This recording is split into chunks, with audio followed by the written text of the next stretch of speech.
বাংলাদেশের স্বাধীনতা সংগ্রাম কোনো সাধারণ যুদ্ধ ছিল না। এটি ছিল জাতির অস্তিত্বের লড়াই। ১৯৭১ সালের মহান মুক্তিযুদ্ধে যারা জীবন বাজি রেখে দেশকে স্বাধীন করেছিলেন, সেই বীর মুক্তিযোদ্ধারা আজও জাতির শ্রেষ্ঠ সন্তান হিসেবে সম্মানিত। তাদের ত্যাগ, সাহস ও অবদানই আমাদের স্বাধীনতার ভিত্তি। কিন্তু স্বাধীনতার দীর্ঘ ৫০ বছরের বেশি সময় পার হয়ে গেলেও মুক্তিযোদ্ধাদের আর্থসামাজিক নিরাপত্তা নিয়ে বহুদিন ধরেই আলোচনা চলে আসছে।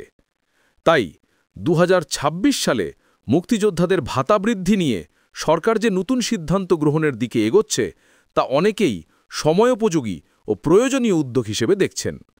বর্তমানে মুক্তিযোদ্ধাদের মাসিক সম্মানী ভাতার মান বিভিন্ন সময়ে বৃদ্ধি করা হয়েছে। শেষ কয়েক বছরে সরকার মুক্তিযোদ্ধা ও তাদের পরিবারকে নানা সামাজিক নিরাপত্তা কর্মসূচির আওতায় এনেছে।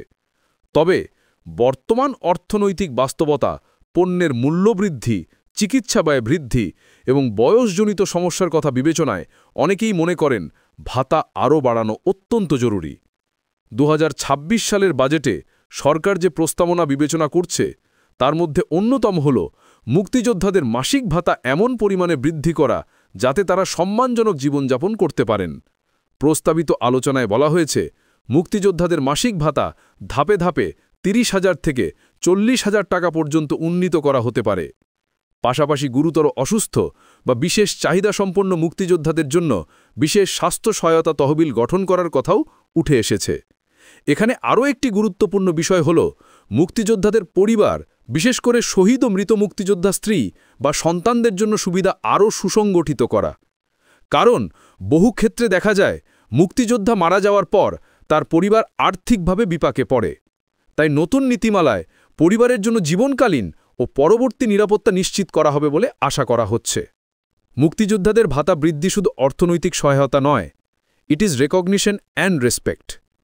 জাতির কাছে তাদের ঋণ কোনোদিন শোধ হওয়ার নয়, তবে রাষ্ট্রের দায়িত্ব হল তাদের অন্তত নিশ্চিন্ত জীবন নিশ্চিত করা।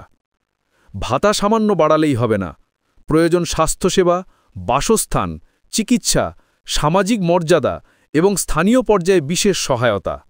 সবার আগে নিশ্চিত করতে হবে যেন কোনো প্রকৃত মুক্তিযোদ্ধা বঞ্চিত না হন এবং কোনো ভুয়ো মুক্তিযোদ্ধা সুবিধা না পায়।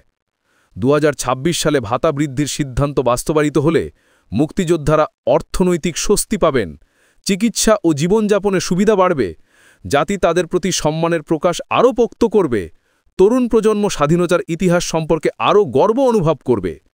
মুক্তিযোদ্ধারা বেঁচে থাকা ইতিহাস, তাদের মুখে শোনা মুক্তিযুদ্ধের স্মৃতি আমাদের প্রজন্মকে দেশপ্রেমে উদ্বুদ্ধ করে।